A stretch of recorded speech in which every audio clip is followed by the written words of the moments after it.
하나님이 이 나라와 민족을 사랑하십니다. 그리고 보호하십니다. 한국교회 역사엔 정말 민족적인 슬픔을 다시 회복시켜 주신, 기쁨으로 바꿔주신 하나님의 역사의 손길이 있습니다.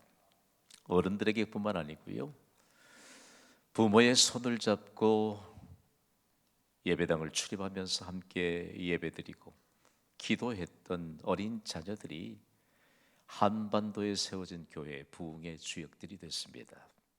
역사적인 인물들이 됐습니다.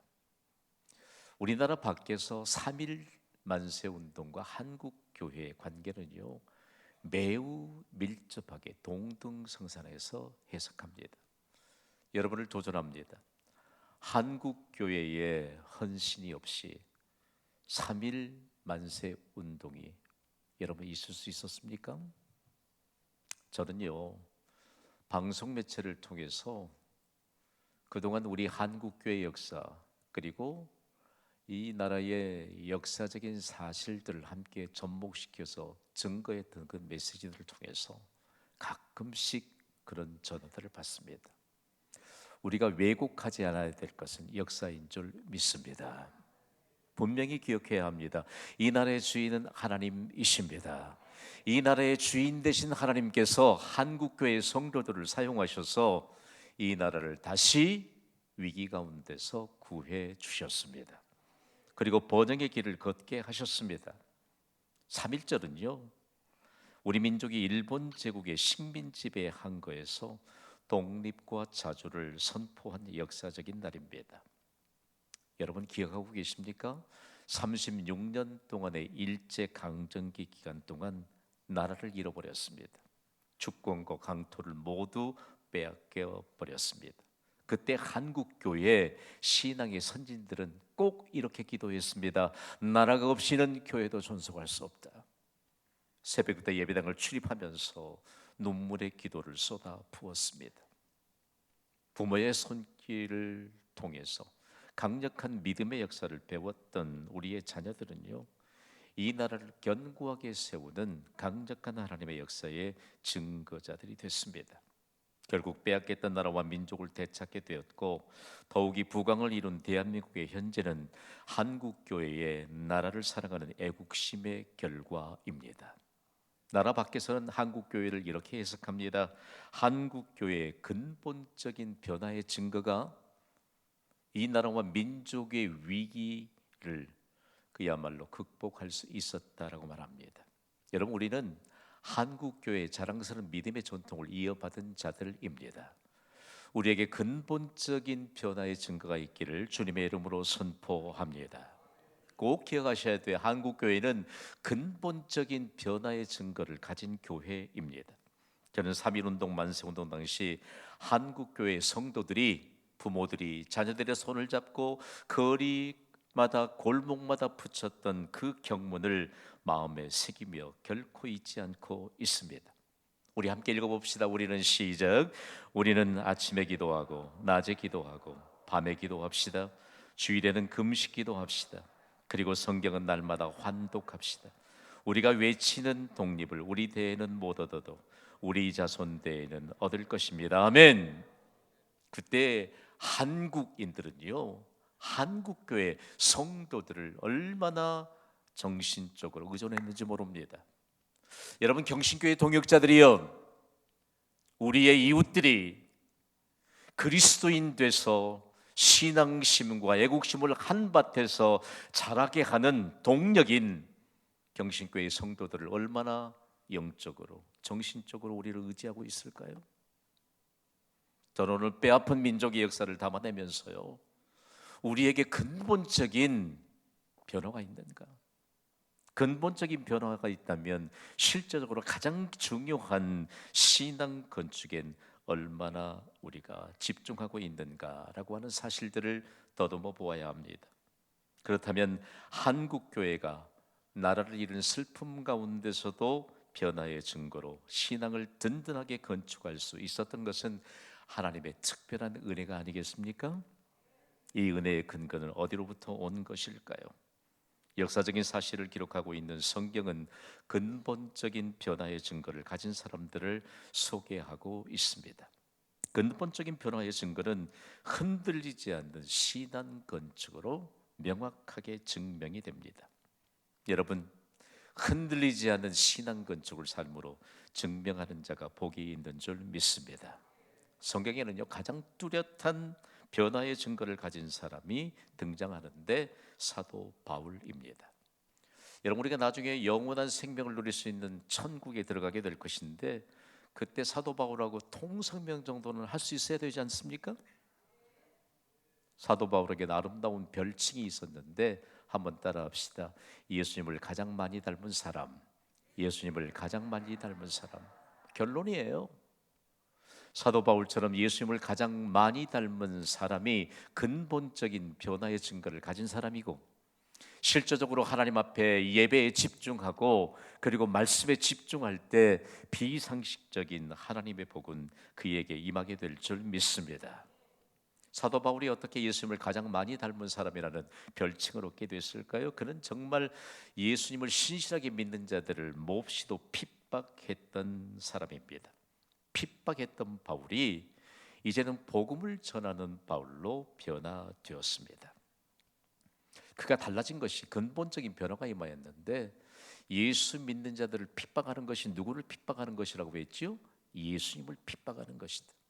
부활하신 예수님이 담메색으로 가는 길 위에서 사도 바울이 체포영장을 들고 신실하게 믿는 자들이 담메색이라고 하는 성 안으로 피하였다는 소식을 듣고 그들을 체포해서 감옥에 가두기 위해 살기가 등등한 채 그곳을 향해 갑니다. 길 위에서 부활하신 예수님이 빛으로 그리고 강력한 음성으로 로마식 표기의 이름인 바울이라고 이름을 아직 사용하면서 인류 역사에 등장하기 전에 그의 히브리식 이름이었던 사울을 부릅니다. 사울아, 사울아. 여러분, 놀라운 사실은 함께 동행했던 사람들은 예수님의 음성을 듣지 못합니다. 강력한 빛의 영향력으로 예수님이 그를 부를 때 꼼짝도 하지 못합니다. 여러분, 오늘 예배가 예수님의 음성을 듣는 시간이 되기를 간절히 소망합니다. 이 예배가 예수님께 드려지는 예배가 되기를 원합니다. 근본적인 변화의 증거를 갖는 확실한 증거를 가지고 우리의 삶의 현장으로 파송받을 수 있는 예배가 되기를 소원합니다. 언제부터 예배는 우리에게 형식이 되었을까요? 예배 조금 일찍 와도 되고 또 좀 늦게 와도 무방합니까, 여러분? 오늘 하나님께서 우리에게 강력하게 말씀하시는데, 변화된 근본적인 변화된 증거를 가진 바울을 통해서 인류 역사를 바꾸어 가십니다. 산부 예배자 여러분, 근본적인 변화의 증거가 있습니까? 우리로 인하여 인류 역사를 바꾸어 가시는 하나님의 손길이 임하게 될 줄 믿습니다. 그러면서 그가 핍박하던 그가 복음을 전하는 바울로 변하게 되는데, 정말 자랑할 게 너무 많아요. 지구상에서 가장 으뜸인 대학이 어딜까요? 여러분 생각에 맡기고 거기에 비교될 수 없을 만한 아주 정말 유수한 대학을, 그리고 학문을 그가 터득하고 전 세계인들이 바울의 이름을 기억할 정도입니다. 가장 뛰어난 석학이다. 그러나 거기에 그의 아버지는 부자였다고 매번 강조해 있잖아요. 여러분을 도전합니다. 바울의 아버지가 부자입니까? 우리의 아버지 대신 하나님이 부자입니까? 중요합니다, 여러분. 우리의 아버지 되시는 하나님은 모든 만물의 주인 되십니다. 그 하나님 앞에서 우리가 복을 간구하지 않은 채 예배의 자리에 앉아 있고, 그 하나님이 모든 것의 주인 되시는데 그 하나님 앞에 기도의 무릎을 겸손하게 꿇지 못한다면 오늘 우리에게 근본적인 변화의 증거는 과연 무엇으로 우리가 나타낼 수 있을까요? 바울이요, 가장 당대의 번영의 도시였던 에베소에 갑니다. 그리고 그곳에서 자신이 자랑할 것이 너무너무 많은데, 이전 같으면 자신의 학문도 자랑하고 가진 부유함도 자랑했겠지만, 그는 이제 비로소 그가 핍박했지만 그에게 구원의 은총을 입혀주신 예수님에 관한 복음을 전하게 됩니다. 여기에 에베소에 회당이 있는데, 회당은 시나고그라고 하는 유대인들의 민족적인 신앙교육 장소로 고유명사로 지금까지 세상에 존재하고 있는 이 회당에서 하나님 나라를 전파합니다. 그랬더니 하나님 나라를 전파할 때 누구를 증거하겠어요? 그 유대인들이 십자가에 못 박으라고 외쳤던, 그들이 십자가에 못 박았던 예수 그리스도에 관한 복음을 증거하고 하나님 나라를 증거하니까 저항하기 시작합니다. 얼마나 저항이 있었던지 사도 바울은 일행들과 함께 더불어서 그곳을 떠나서 다른 장소로 옮겨갑니다. 그런데 그 장소에서 다시 하나님 나라에 대해서 강론하는데 역사적인 장소가 됐습니다. 오늘 보면 사도행전 19장 9절 말씀의 증거를 우리 함께 읽습니다. 시작. 어떤 사람들은 마음이 굳어 순종하지 않고 무리 앞에서 이 도를 비방하거늘 바울이 그들을 떠나 제자들을 따로 세우고 두란노 서원에서 날마다 강론하니라. 아멘. 여기 보면 어떤 사람들은 마음이 어떻게 됐다고 그랬지요? 굳었다고 했습니다. 그러니까 순종하지 않습니다. 현 시대를 살아가는 그리스도인들이여 마음이 굳지 않게 되기를 간절히 소망합니다. 마음이 굳으면 순종하지 못해요. 하나님이 부르시는 복된 장소에 나갈 마음조차 없어요. 그런데 그런 사실도 모르는 채 그냥 살아요. 이게 위기입니다, 여러분. 여러분 마음이 굳지 않고 부드러워져서 하나님의 말씀에 순종하여 복 받을 자리에 여러분이 앉게 되기를 주님의 이름으로 선포합니다. 주님 앞에서 선약 따위는 통하지 않아요. 여러분 선약 1년 전에 얘기해도 선약이라고 그러고 몇 개월 전에 얘기해도 선약이라고 얘기하고 너희는 먼저 그의 나라와 그의 의를 구하라 그리하면 이 모든 것을 너희에게 더하시리라. 아멘. 우리의 우선순위는 하나님께 있습니다. 이게 근본적인 변화의 증거예요. 근본적인 변화의 증거예요. 이 두란노 소원에서 사도 바울이 2년 동안 날마다 강론합니다. 그런데요, 이 두란노 소원에서 어떻게 바울이 강론할 수 있었는가라고 할 때 오전 11시부터 오후 4시까지는 무척 덥습니다. 지금도 고대 에베소에 가보게 되면 제가 3월 달에 방문했는데도 얼마나 자외선이 강한지 몰라요.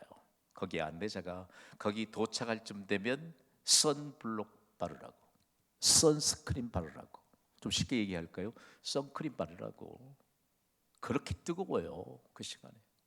그러니까 그 시간에는 아무리 유능한 철학자들도 교사들도 강론하지 않습니다. 개인적인 학당이었지만 사도 바울이 하나님 나라에 대해서 강론하도록 시간을 비워준 겁니다. 그 시간에 자야 돼요. 그리고 다른 사람들도 휴식을 취해야 되는데 사도 바울은 매우 주를 찾는 일에 분주한 모범을 가진 사람이었습니다. 사도 바울이 하나님 나라를 강론할 때 그곳에 찾아오는 사람들도 주를 찾기에 분주한 사람들이 그곳에 나와 인류 역사를 변화시켰던 것입니다. 오늘 11시에 3부 예배가 공교롭게도 시작이 됐네요. 여러분 주일은 휴일이 아닙니다. 주일은 생명의 말씀을 듣고 하나님이 주시는 새 힘을 공급받는 날인 줄 믿으시면 아멘으로 화답하시기 바랍니다. 주일은 휴일이 아니에요. 이 땅에 한국 교회가 세워지면서 여러분 이 한민족의 역사 가운데 지워졌던 단어 있던 거 아세요? 공일이라고 했다. 공일, 텅 빈 날. 여러분 주일은 텅 빈 날, 공일이 아닙니다. 토요일은 뭐라고 했게요? 반공일이라고 했다고요. 아니에요. 여러분 홀리데이입니다. 거룩한 날입니다. 오늘은 하나님의 말씀을 통해서 복받는 날인 줄 믿으시기 바랍니다. 이 마음에 준비가 있는 자가 근본적인 변화를 가진 자입니다. 근본적인 변화를 통해서 어떤 역사가 있을까? 이곳에서 2년 동안 날마다 사도 바울이 하나님 나라를 강론했습니다. 그랬더니 바울을 통해서 하나님의 능력이 나타났습니다. 오늘 보면 사도행전 19장 11절을 우리 주의 깊게 읽습니다. 시작. 하나님이 바울의 손으로 놀라운 능력을 행하게 하시니. 아멘. 바울이 뭐 했죠? 날마다 하나님 나라를 강론했다. 복음이신 예수 그리스도를 증거했는데 우리 함께 불러봅시다. 예수님, 예수님, 예수님은 내 삶의 주인이십니다. 시작. 예수님은 내 삶의 주인이십니다. 그곳에 하나님의 능력이 나타납니다. 굳이 이 말씀을 좀 현대적으로 좀 해석해 보자면 하나님은 희한한 능력을 동원하신 분이십니다. 바울에게 능력이 없습니다. 그런데 바울이 두란노선에서 누구의 이름을 전파하지요? 예수 그리스도의 이름을 전파하니까 바울의 손으로 놀라운 능력을 행하게 하셨습니다. 이 보니까요, 바울을 통해서 하나님의 능력이 나타나는데, 그곳에서 바울을 통해서 하나님 나라의 강론을 듣고 예수 그리스도에 관한 복음을 듣는 사람들이 가슴이 뜨거워지기 시작합니다. 오늘 여러분이 삼부 예배에 앉아 있는데 그렇게 예배하자고 해도 예배당에 올 생각도 하지 않고 있는 우리의 가족들과 이웃들과 지인들을 생각하게 합니다. 그래서 바울이 들고 있던 손수건과 바울이 입고 있던 의상 일부분을 가져다가 그들에게 가져다 얹었던지 그들에게 병이 나왔습니다. 할렐루야! 악기가 떠나갔습니다. 여러분들 왜 은혜의 자리에 못 나온 줄 아세요? 악한 영이 붙들고 있기 때문입니다. 왜 사람들이 악한 일을 행한 줄 아세요? 악한 영들이 배후에서 그거 하라고 지시하기 때문입니다. 이런 놀라운 능력이 나타났습니다. 여러분 생각해봐요. 오늘 이곳에 분명하게 하나님의 능력과 은혜가 우리에게 임하는 줄 믿습니다. 그런데 우리가 받은 은혜에 관한 증거가 여기 오지도 않았는데 은혜 받은 나를 통해서 일어난 것을 현대적인 용어로 해석하면 원격 치유라고 해석할 수 있습니다. 원격 치유의 능력이 증거됐습니다. 여러분 이때 얼마나 큰 소동이 일어났을까요? 그래서 그들이 다시 하나님 나라의 강론장인 두란노 소원에 몰려오게 됐는데, 두란노 소원 하나를 가지고 그 역사적인 내용을 캐자 보면 다른 거 없어요. 이름 하나밖에 없어요. 따라합시다. 예수 그리스도. 예수 그리스도. 여러분 예수 그리스도예요. 우리 안에 예수 그리스도가 계시는 줄 믿습니다. 그러므로 하나님 나라가 임하였지요. 하나님 나라에 부족함이 없는 줄 믿습니다. 그런데 중요한 내용 하나가, 사도 바울이 왜 그렇게 번영의 도시였지만 세속적인 것을 찾아다니면서 복음을 전했던가? 이것이 바울의 도시 복음화에 대한 전도 전략이었습니다. 사람들이 많이 모이니까 세상을 추구하고 세상적인 사람이 너무 많이 모여서 세상에서 가장 제일 되는 것은 돈이야, 명예야. 저는 고대 에베소를 순례하면서요, 1세기 당시에 사우나가 있었습니다. 놀랄 일입니다. 대리석으로 다듬어진 수세식, 죄송합니다, 변기들이 질비하게 있습니다. 지금도 남아 있습니다. 여러분 상상이 됩니까? 여러분 그런 곳에서 사도 바울이 하나님 나라 예수 그리스도를 증거했던 것입니다. 그때 그게 핵심적인 메시지가, 교회와 그리스도인은 세상을 닮아서는 안 된다. 여러분 잘 기억하시길 바랍니다. 세상은요 악한 것을 자꾸 흉내내려고 합니다. 성경은 악은 모양이라도 버리라고 말합니다. 정말 중요한 내용 하나, 사도 바울이 이런 심장을 가지고 예수 그리스도 그리고 하나님 나라를 증거했는데 어떻게 능력이 나타나지 않겠습니까? 다음으로는요, 오히려 세속적인 장소를 바울이 택했는데 저는 이 역사적인 근거를 가지고 연구하다가 충격이 됐습니다. 여러분 성경은 그래도 점잖은 고품격의 언어로 기록했는데 에베소, 고린도 대책이 없는 곳입니다. 음란은 여러분 기본이고요, 생각할 수 없는 방탕한 일들이 많이 일어난 곳입니다. 그런데 이곳에서 사람의 상식을 뛰어넘어 하나님 나라를 전파했는데 바울을 통해서 하나님의 비밀이 충만하게 임하였습니다. 그 결과를 제가 이렇게 좀 정리했습니다. 우리 함께 읽어봅시다. 시작. 세속적인 장소에서 성경이 읽혀지게 하였고 하나님께 기도하게 하였고 사람을 두려워하던 사람들로 하나님을 두려워하게 하였다. 가장 두드러진 것은 하나님께 헌신하게 하였다. 참 멋져요. 여러분 우리가 이 시대의 사도 바울처럼 정말 사람의 생각으로는 불가능한 현장이라고 할 때 그곳에서 성경이 읽혀지게 되기를 소원합니다. 성경 읽으셔야 돼요. 여러분 그곳에서 기도의 무릎을 꿇게 되는 아름다운 이 역사의 동력을 불러일으키시기를 주님의 이름으로 선포합니다. 사람만은 두려워하는 사람들이 이제는 하나님을 두려워하게 하는 이 역사적인 현장이 되기를 소원합니다. 오늘 이 예배는요, 우리가 형식을 갖추었다고 하지만 사실상 최상의 믿음을 가지고 하나님께 헌신하는 시간입니다. 그러므로 함께 헌신하는 이 예배에 강력한 하나님의 능력이 나타나는 것입니다. 이런 바울의 변화된 증거를 통해서 복음을 증거하는 곳에 뜻밖의 근본적인 변화의 증거가 나타났습니다. 돈벌이에 심혈을 기울였던 마술을 행하는 사람, 성경은 마술을 행하는 사람이라고 얘기하는데, 여러분 이때 마술을 행하던 사람들은요 얼마나 악한 영에 붙잡혀 있는 사람들인지 모릅니다.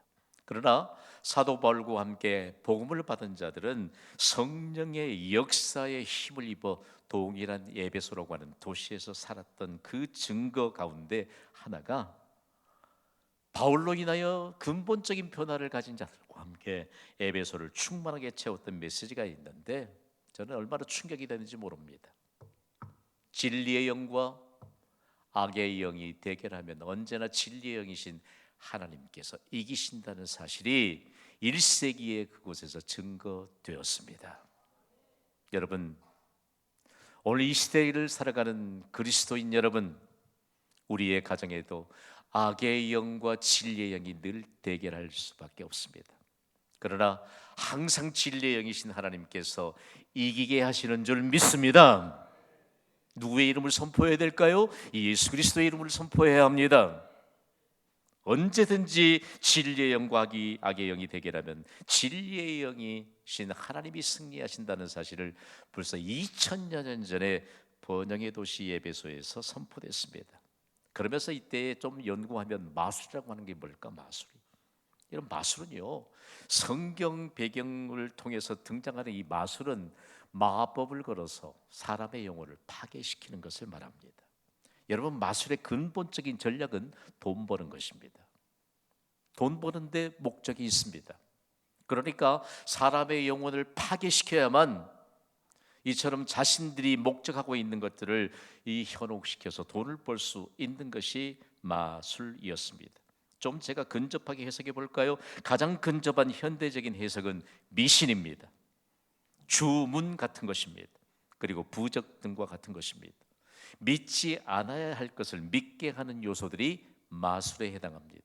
제가 2주 전에 그런 말씀 전했거든요. 예배 잘 드리는 분이 주일날 안 보여요. 확인해 봤더니 친정어머니가 손 없는 날 이사하도록 그날이 주일이에요.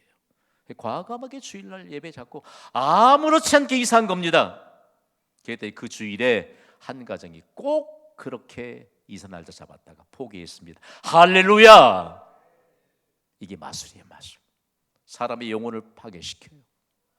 여러분, 예수님이 큽니까? 미신이 큽니까? 중요한 문제입니다.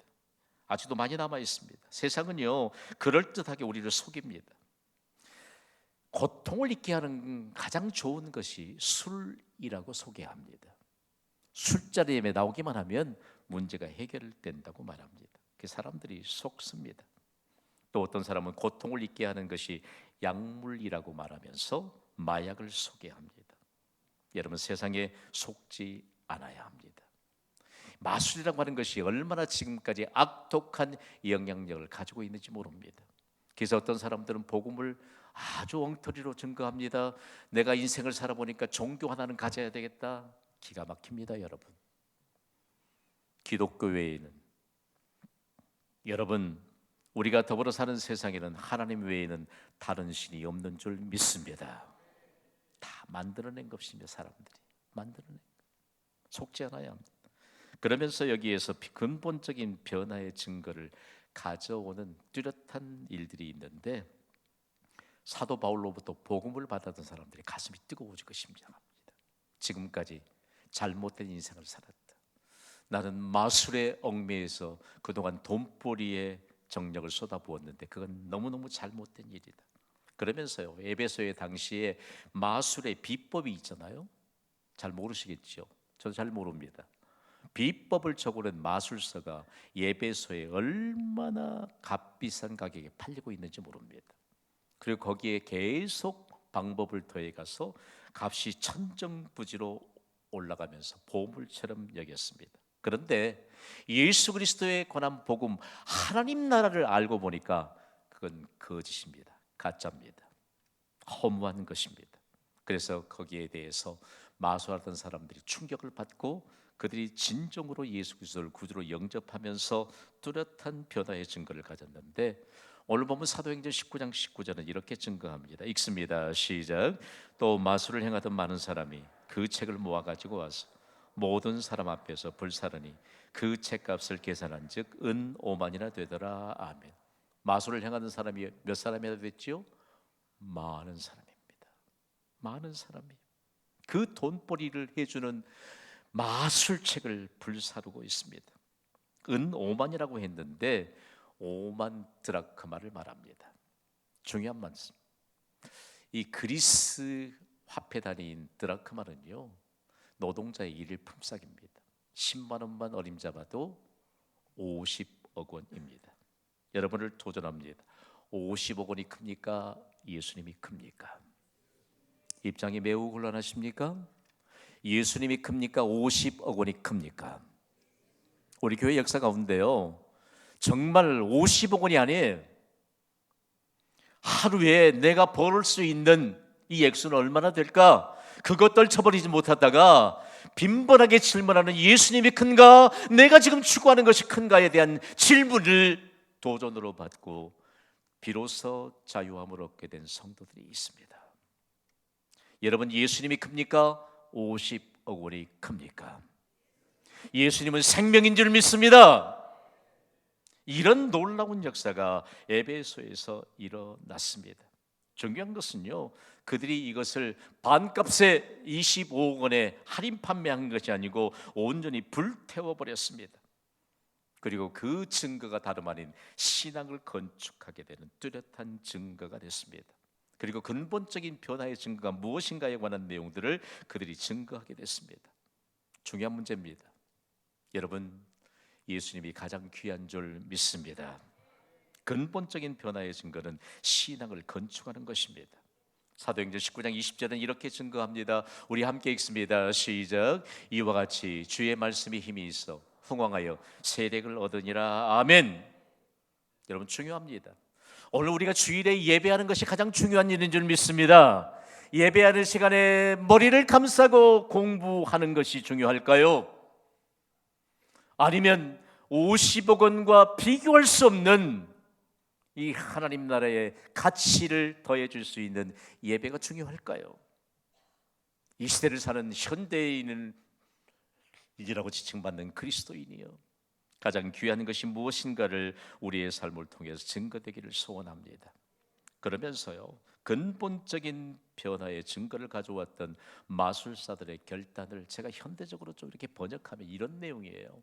값비싼 마술책이 무슨 소용이 있겠는가? 주 예수보다 귀한 것은 없는 줄 믿습니다. 가족들에게 말 한마디 듣는 것, 여러분, 천국에 비한다면 그거 어떻게 비교할 수 있겠어요? 오늘 결론적으로 메시지를 받습니다. 여러분, 우리에겐 신앙 건축으로 인한 근본적인 변화가 있는 것일까요? 근본적인 변화, 사순절입니다. 오늘 첫 번째 토대를 함께 놓는 가운데 근본적인 변화의 증거가 있는가, 신앙 건축에 대한 증거가 있는가라고 하는 사실들을 오늘 우리에게 가르쳐줍니다. 에베소에서 일어났던 근본적인 변화의 증거인 신앙 건축, 소아시아의 7교회를 태동시키는 역사의 증거가 됐습니다. 그리고 유럽 전역에 하나님 나라를 확장하는 교회가 태동되게 하는 놀라운 역사적인 근거가 됐고요, 이 역사적인 근거가 미대륙으로 건너갔고 다시 한반도에 건너와 경신교회에 이르기까지 근본적인 변화로 인한 신앙 건축에 대한 아름다운 모범이 세워지고 있습니다. 여러분, 오늘 우리에게 어떤 일이 가장 근심이 될까요? 신앙을 건축하면 모든 근심이 변하여 복이 되게 하시는 하나님의 역사는 임하게 될 줄 믿습니다. 중요한 건 근본적인 변화입니다. 근본적인 변화입니다. 근본적인 변화가 이번 사순절 기간 동안에 엄청난 하나님의 역사에 대한 증거를 보게 하여 주실 줄 믿습니다. 뚝 잘라서 말씀을 증거합니다. 여러분, 그들이 불태워버렸던 50억 원의 가치보다 더 귀한 신앙 건축으로 온 세상의 주인 되신 예수 그리스도의 은혜 위에 설 수 있게 되기를 우리 주 예수 그리스도의 이름으로 축원합니다.